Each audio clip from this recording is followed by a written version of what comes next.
Hello, good afternoon, and welcome to a long overdue edition of the news. I guess we could call it Snakes and Ladders, couldn't we? It's good to be back.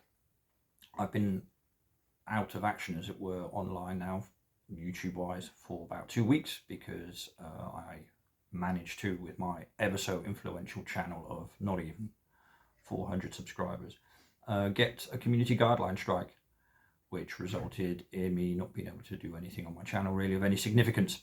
But here I am back, so I will try to watch my P's and Q's, but the main thing is that people watching this get the gist of what I'm saying. Read between the lines a little bit. Anyway, yeah, it's a poignant day actually to do a video because, of course, today came the announcement in the UK or in England that we are returning, as it were, to what they call Plan A. Plan A basically involves, for example, no longer is there a legal requirement, as they put it, as they announce it, to wear face masks. And this is something that's been annoying me now for 2 years. It really has. It's something I keep going on about all the time because it starts with the face masks. That's how it starts. This whole thing is possible through that act of compliance. And I've always maintained, and it's easy to verify because I'm literally quoting the official words. Go on the gov.uk website. It's got it all there in black and white. That face masks, although they always have been mandatory, exemptions always applied. Always. And you always exempted yourself. Always. Right from the start, that was the case. So, again, there's that gaslighting in the media to make people think that some sort of laws have been relaxed and all that sort of stuff. Well, we couldn't be further from the truth. It's absolute nonsense. A word that I've used more than I normally would do over the last 2 years. So anyway, I thought I'd just bring that to people's attentions that, all this back and forth and stuff, it's just all games. I'll give an example. I went into a shop earlier today and the lady was serving me. As she came over to me, she put her face mask on and she looked at me and with a smile on her face, I think she was smiling because her ears moved. She asked me if I'm not wearing a face mask in her shop because Boris Johnson made his announcement today. And I just said to her, a little bit perplexed, I don't pay any attention to what Boris Johnson said because I kind of understand how it all fits together and the roles the politicians have. A lot of people don't. And that's not me being patronizing or condescending or anything like that. But, fact of the matter is, once people get an understanding of how politicians fit into all this, in other words, that they're handled, that they're not decision makers at all, that they follow what they're told. They don't even get to choose what colour tie to wear in front of the camera. I've said that before, and that is a fact. Anyway, so I thought I'd just bring that to people's attention there. And they also mentioned today, when I listened to a bit of more local news, that in a county called Berkshire, which is down in the south of England, they are now struggling to fund certain preschools because a lot of parents, because of their working from home scenarios now and situations, have decided to homeschool their kids. So that's quite an interesting development that doesn't get mentioned too often in the radio or the local news on the TV, but that's something that I'm paying a bit of attention to because I just find that quite interesting. So now there's complaints of lack of funding for schools because parents aren't, or more and more parents are deciding to homeschool their kids due to their employment situation. That's quite an interesting one. I mean, it's been going on for a while now. I do know a few people who homeschool, but it seems to be gaining traction. And who can blame parents for doing that? It's something I would most certainly do. If my daughter was living with me, I would not have her go through that system at all. But then that's just me. What do I know? Anyway, so I thought I'd just mention that. I made a couple of notes because, as people know who know me well, I have the attention span of a goldfish, which allegedly is 3 seconds. How do they work that out? Right, so that's that. And while I was looking up these things on the government website just to see what their updates were, it didn't take long to come across something called, let me just have a look, the National Data Strategy. Now, the National Data Strategy, and I quote, is an ambition pro-growth strategy that drives the UK in building a world-leading data economy while ensuring public trust in data use. This is quite interesting. Now, I checked up, and this was first entered in on the website in July of 2019 and was updated in December of 2021, so only last month. And that is where a lot of this is going. This all ties in with the Agenda 2030. If you don't know what that is, again, go look it up. This ain't a conspiracy theory. This is stuff that people can actually have a look at. It doesn't even take much researching for people to understand and get a gist of what's going on. Anyway, I thought I would just mention that because that's where it's going. This is all about information gathering. This is all about surveillance. This is all about control and data harvesting and all the rest of it. And many people know that as well. You know, yet they still rush out and get the latest gadgets. They're still happy with their places of abode being connected up to smart meters, etc., etc., etc. They'll still go out and pay cashless, or even better, order online.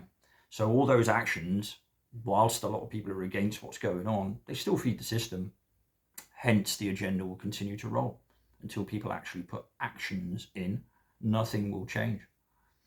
But then for a lot of people, I'd be stating the obvious there, but for many others, I'm not stating the obvious at all. You know, it's not what we say that will count, is it? You know, it's always in the actions of a person. You know, it's not just the proof in the pudding, but it's in the proof of the eating, I suppose, isn't it? But anyway, okay, so I thought I'd just mention that plans to promote free data flow or free flow of data is high on the agenda, as it appears there. And there is actually a data minister, and her name is Julia Lopez. There you go. And this is all part of the government's national data strategy. You can look that up yourself. It's on the government website. There's a press release in there, and it explains it quite well, and it's relatively easy to understand. When I say to understand, I mean reading between the lines, not just reading the words. But like I said, the people who will be watching this will know that. Yeah, so I wanted to just mention that. And also, that was about it, really. I just wanted to really also show my face and say hi and that sort of thing, and let people know that I'm still about. Yeah. Just to mention also, there was an initiative outside Bournemouth Football Ground on the 22nd of January. I do believe there was a bit of a mixed response to it, but I do believe it all went well in terms of there was no hassle, there was no problems or anything like that, because of course, you know, football stadia and the clientele that gather there are a very unique breed, and you know, it takes quite a bit of skill and bravery and courage to hang around and, you know, go ahead with an initiative, you know, taking all that into account. So well done to those who went and did it. Absolutely, you know, any initiatives are good initiatives, but also well done that you know, you kept your calm. I understand there were some challenging situations, and I know what that's like. I've been in situations like that before where it's easy to get triggered, because we take this very personally, because it is a personal thing, because this involves us, each and every one of us. This is a matter of life and death. That is not overstating it. So from that perspective, it's never wrong to hand out leaflets and do initiatives and outreach events and stuff like that, and no location is off limits. I totally agree with that. For me in particular, obviously it was a bit tricky. For those who don't know, I'm not going to spill the beans here, but for those who do know, you know. But apart from that, yeah, still well done. I do believe there is something upcoming in Bournemouth on the 5th of February. I won't be partaking in that because I have too many questions surrounding one or two people who are, let's say, instrumental in that event going ahead.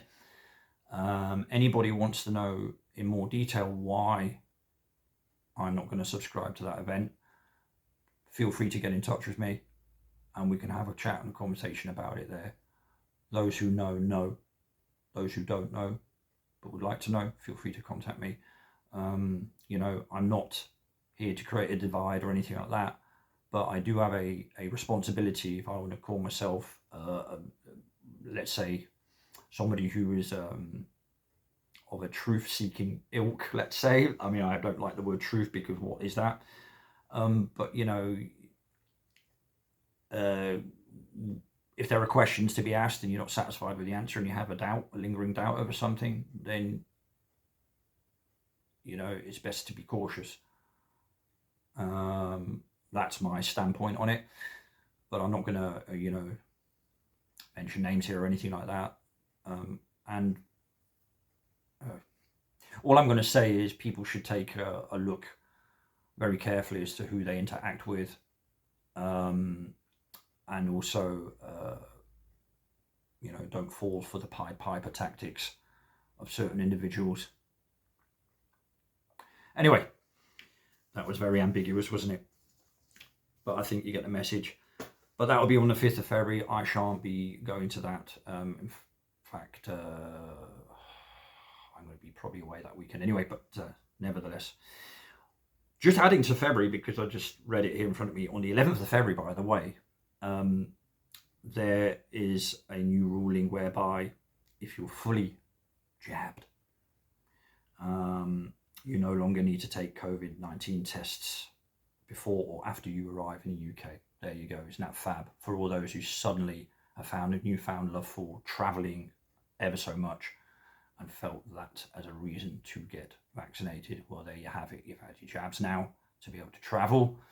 And now you don't need tests. You just have to prove you've been injected. Marvellous, isn't it? Anyway, on that note, oh yeah, I'd also like to wish a friend of mine all the best for tomorrow. Again, I won't mention names. They know who they are. I shall endeavour to be there to offer some moral support. You know, the powers that be and their futile attempts to suppress the truth. Tomorrow is another episode where again one of these nonsensical acts of theatre called court proceedings. You know, I mean, it's just take place and it's just absolute nonsense, all of it. I'm not even going to go down a road of taxpayers' money because that's just as nonsensical as well as an argument. But yeah, a waste of everybody's time. Totally. Because all those decisions that were made, the fines that were handed out, the arrests that were made and all that sort of stuff was totally baseless in the first place. And that is the way it is. Right, on this note, so good luck anyway to you. You know who you are, and we'll talk soon, no doubt. But on that note, I would like to bid you all farewell. Thank you all for checking in. It was a bit of an impromptu video. It wasn't greatly structured. It never is with me, really. It's more of a spontaneous thing.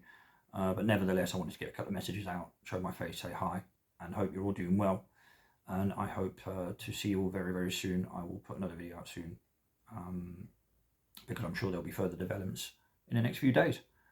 In the meantime, it's good night from him. He's back on camera, so he's happy as Larry. And it's good night from me. Take it easy. We'll speak soon, and some of you sooner. Ta-ta for now. Bye-bye.